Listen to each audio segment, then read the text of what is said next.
नमस्ते सबैजनालाई स्वागत छ रोजनीज किचनमा। आज भने चाहिँ म तुलसी होम विशेष दही चामलको रेसिपी लिएर आएको छु। ल सुरु गरौँ है त यो रेसिपीसँगै।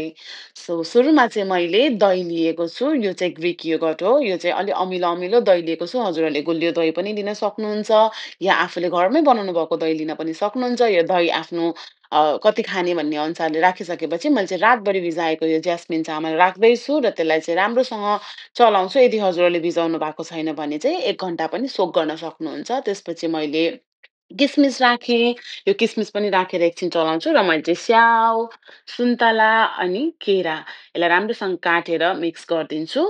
र यो राखिसकेपछि मैले नट्समा लिएको छु कोकोनट, बदाम, काजु र किसमिस अनि त्यसलाई पनि त्यसमा राखेर राम्रोसँग मिक्स गरिदिन्छु।